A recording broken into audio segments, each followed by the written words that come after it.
I am at base camp for the Washington Cog Railway, waiting to take a little trip up. We will be going only to 4,000 feet. That's as far as they go at this time of the year, and we will see what we see.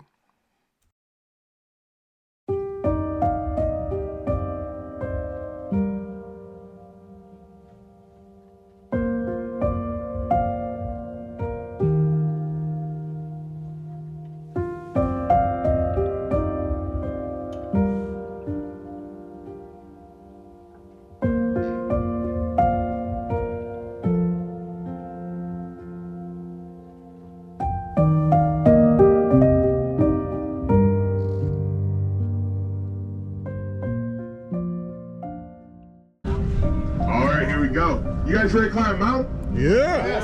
Alright, so the rest of my safety, I don't mind you guys exploring the back. To your left is my emergency door. Please open it without it. That first step will be a doozy.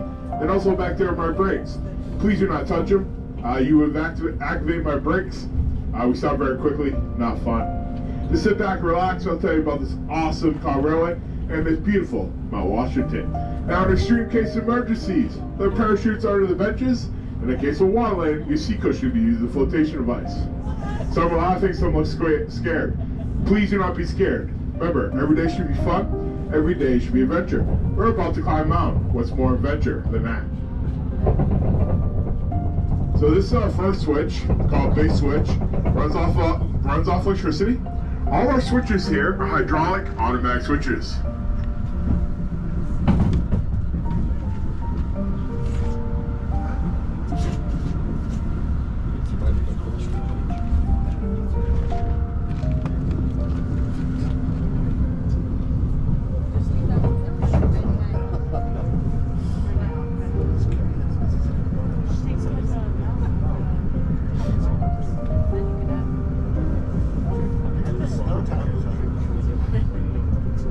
Now we're going to go over a bridge over the Waumbek River. Awesome river. It actually starts inside a mountain rail. There's a lake up there. Carved up by glacier millions of years ago. So the water starts in that lake, trickles on the Waumbek Bridge, and comes under a bridge. Now as you go over this Waumbek River, look at it. It's very clear, very, very cold mountain water. Now the lake up there is called the Lake in the Clouds, the highest body of water east of the Mississippi.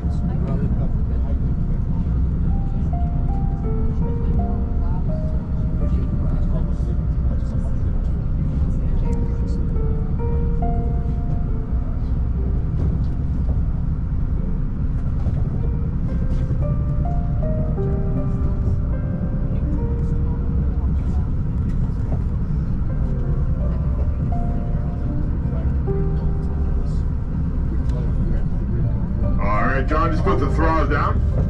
We're going to pick up some speed.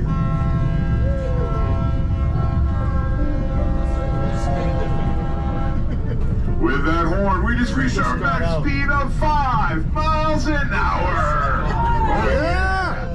Hold on to your hats.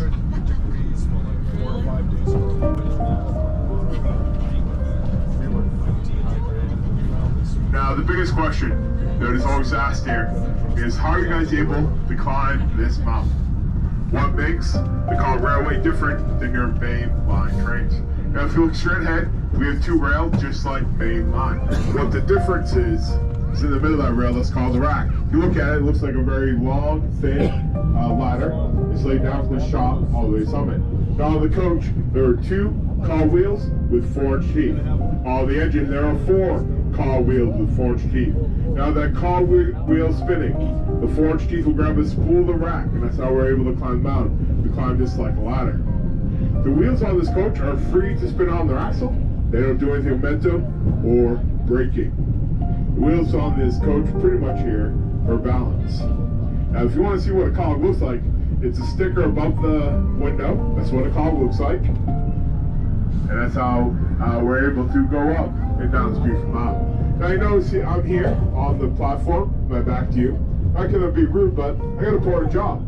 So you know John's behind us, pushing us up all the Waumbek Station. I'm actually the one watching the tracks, make sure nothing goes into the tracks, and make sure it is safe. So on the way up, I am the eyes of the engineer. Holy cow, look to the right, there's a moose!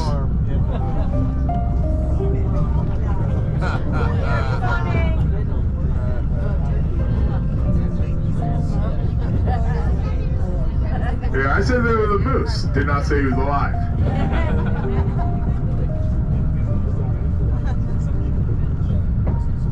Now, if you notice with the tracks, next to our tracks, we actually have a lot of winter activity happening next to our rail. So we have a lot of winter hiking. People will hike up using micro spikes, snowshoes.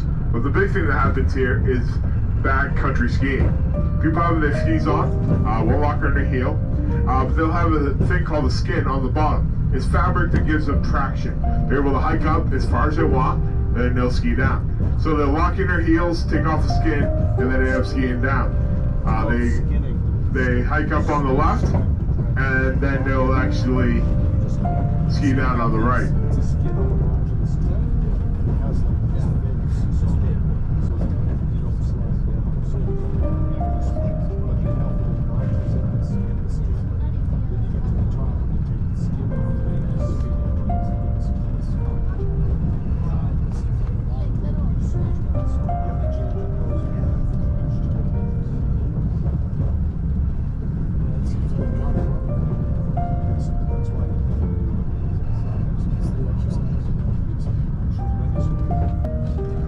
The second biggest question that is always asked here is, why were these tracks originally built and who built them? Now, Sylvester Marsh originally built these tracks.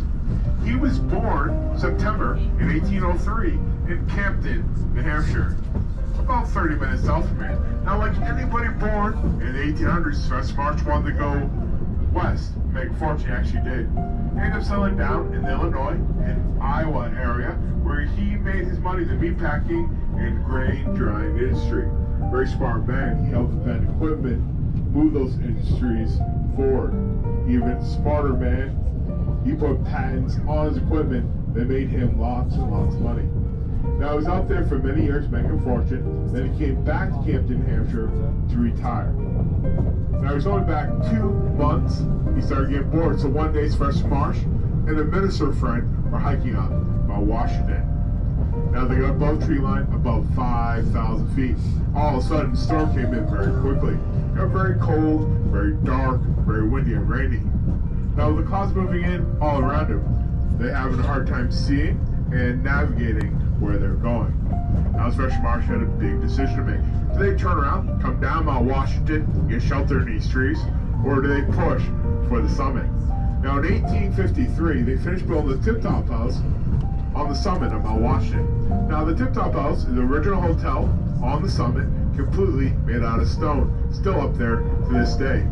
They decided to push for the summit. Lucky for them, they stumbled in that building. They spent the night there to get shelter from the storm.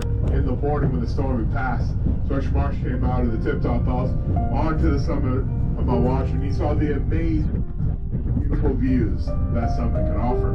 He decided that day he'd come up with a safe way to get people from the bottom of Washington all the way to the top, and eventually came up with this Cog Railway.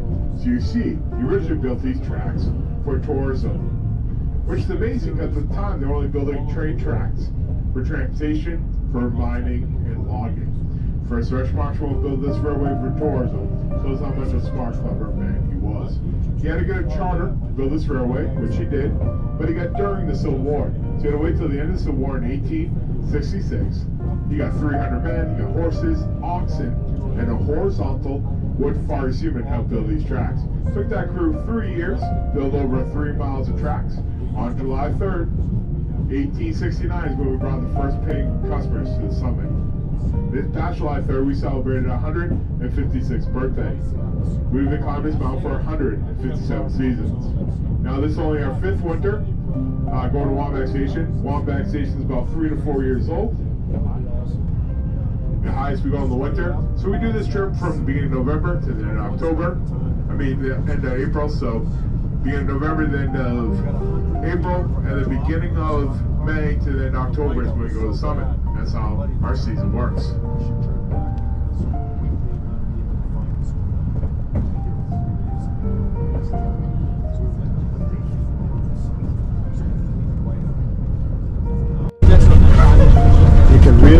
that, folks.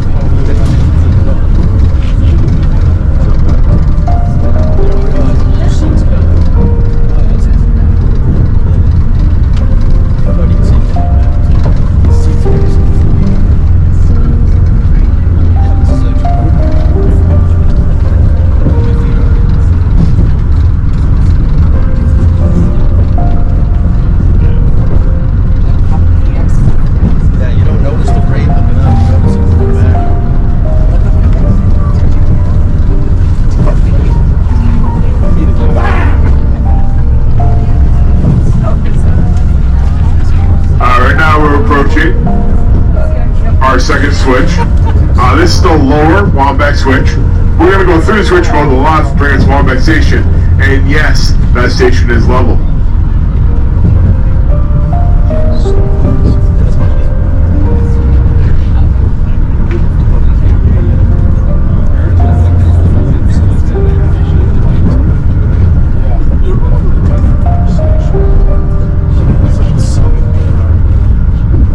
Go through the switch, you got this building to your left, that's called the switch building. This building houses the batteries to the switch. On the roof, those are solar panels. Now the solar panels collect energy from the sun when the sun's out, recharge batteries to move the switch back and forth. So our Waumbek switches run off solar power.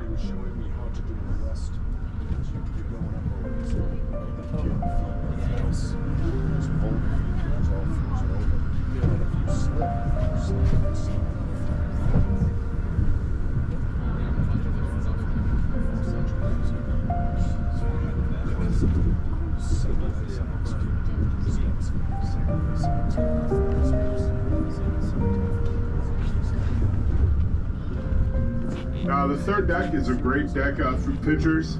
Second one has porta potties if you need a restroom. The first one where you guys are bored. Second building will have coffee, hot chocolate, marshmallows, roasted sticks for you guys to enjoy. And then to your right is a fire pit. After you're done roasting marshmallows, we can throw the sticks in the fire. Very much appreciated. And have fun exploring. I'll be out there with you. More than happy to answer any questions, help with pictures if you like.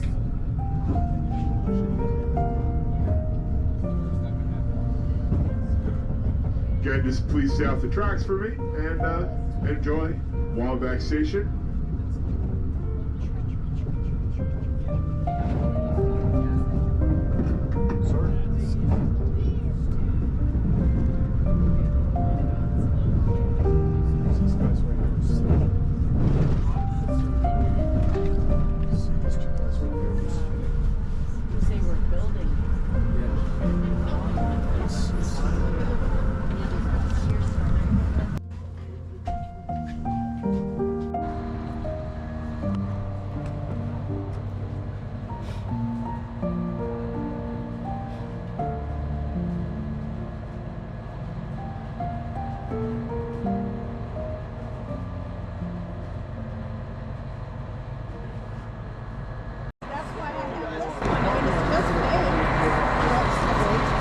Alright, here's my hot chocolate review. This may be the best hot chocolate I've ever had, like out of a canister. Like from the east side, but down here. Pretty good.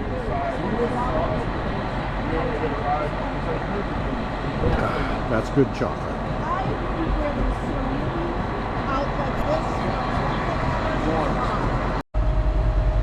Okay, 40 powder review. Highest one ever, 4,000 feet.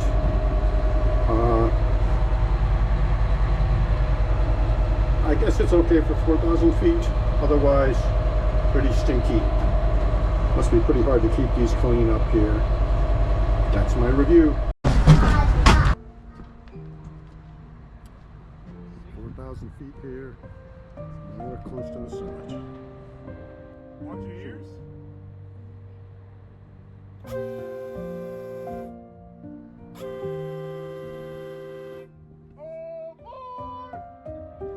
I really appreciated that warning, sir.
can tell you, but we're actually not hooked to each other. So this coach has a bumper plate. His engine has a bumper wheel. On the way up, he just pushes us up the hill, and on the way down, it's kind of like a trust fall. We're leaning against him, and he's guiding us down. And that is done for safety. If something ever happens to that engine, I have my own brakes. I can throw the brakes on if something happens to him, and then we just pray the best for John, and I call AAA for another train. But it's just a lot of safety, just in case something happens to the train. I put my own brakes on. And then also you got to realize the coach and the train can be at two different grades of the mountain. So we need a lot of movement. That it needs to be able to go side to side, up and down. So if we're locked, you really don't get that. So not being hooked together really lets that joint be able to be moved. I've been here 7 years, and I only had to use it once, and that was because he had an engine problem. He was able to fix it, but for safety, if we start separating, I have to put the brakes on. So we have a lot of safety here and do a lot of training to make sure that we safely get people up and down the mountain. Now, one thing I always love to tell people about these trains, because it's a very unique thing that we do here climbing a mountain, that these trains and coaches are built right here. We actually have some really talented guys who build this stuff down at the shop. They design, build, and actually maintenance these. Now we have 7 diesels, and that engine in that train is a 600 horsepower John Deere Marine diesel turbo. It's an inline 6, 12.5 liter engine. That gives us the power to run our 3 hydraulic pumps that spin up 4 cogwheels. Now 2 are drive cogs, 2 are braking cogs. So the trains here are hydraulic diesels. Now we are building our 8th diesel. They've already started with the frame. Now we'll start bolting it together.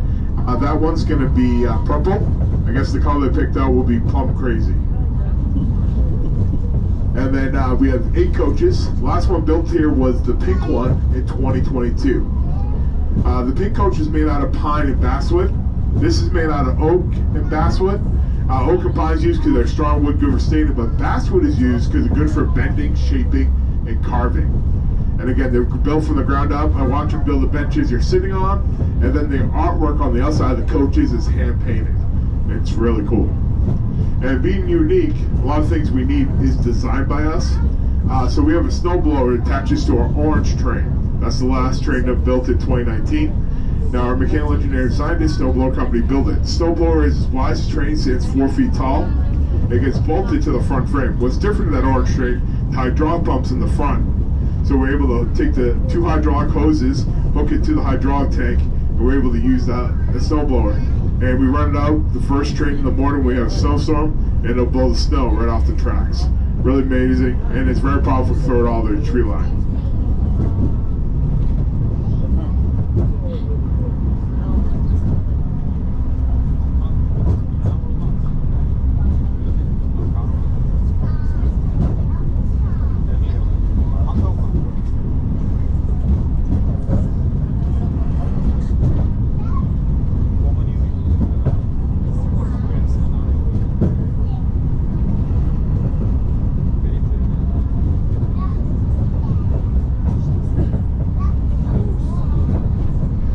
Here on your left, we're passing on Moose. This is Morty the Moose. Make sure you wave to Morty on our way by.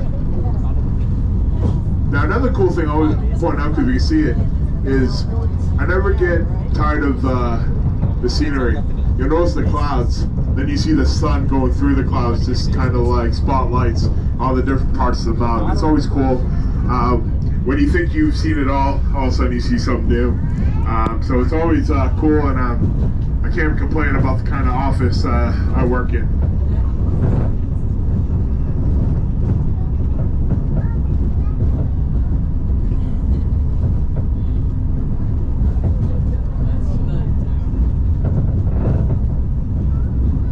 Now, 2 trains that I always tell people they should check out before they go. First is called Hercules. Now that's in Base Station on the 2nd floor in the middle of our museum. That's called MW3 called Hercules, the coal-fired steam engine that ran on these tracks for many years. Now it's in the middle of the museum. To the right, it's a diagram of all different parts of that coal-fired steam engine. In the cab are the 3 different rail that we ran on here at the Cog Railway. Now the second train is called Pepper Sass. Now Pepper Sass is that horizontal wood-fired steam engine that helped build these tracks. Now you can see it right now. It's the green body, silver top. Built in 1865, Pepper Sass helped build these tracks, brought the original passengers to the top, and was in service till almost the 1900s. Now Pepper Sass is on a trailer, goes on a lot of parades, and visits museums. Big part of our history. Now with that horn, John's letting Waumbek Station know we're coming in. It's a good time to start gathering up all your belongings. Please do not leave anything behind.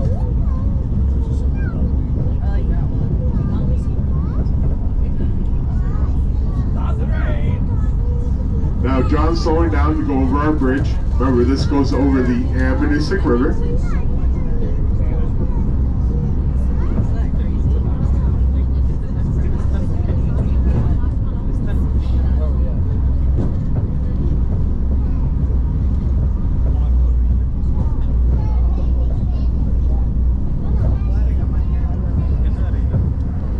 Now John's going to slow down a little bit more to go over our base switch.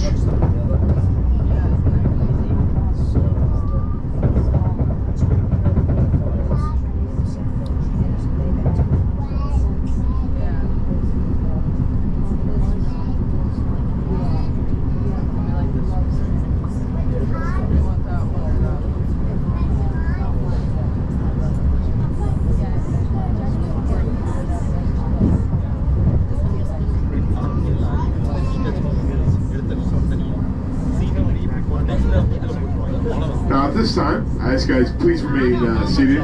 We have to go all the way to our platform. John will come to the police stop. John comes to the police stop and put the brake on again so we don't roll back while unloading. And I have to quickly run outside to make sure I'm the first one off the coach, to make sure the steps are all lined up for you guys. So please remain seated to let you know it is safe to board. On behalf of John and myself, hope you guys enjoyed the trip. Hope anything left behind for the crew for a job well done. Very much appreciated and unexpected. Enjoy the rest of your day, and thank you guys for visiting. Very fantastic. At the Washington Cog Railway Museum.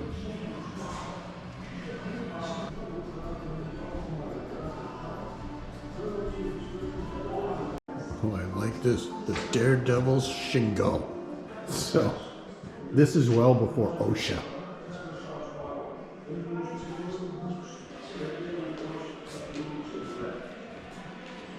Could you be a daredevil and ride the shingle down the Mount Washington Cog Railway? Unfortunately, that's something I probably would do.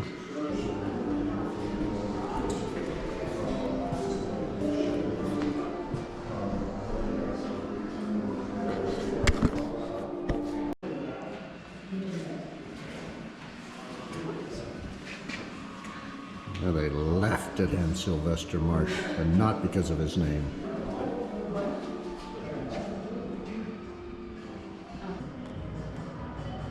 Ulysses Grant was here. Rumor that he had a couple of drinks.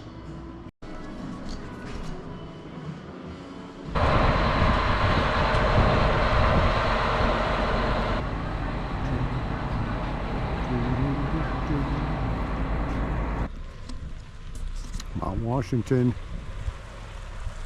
base camp for the Cog Railway.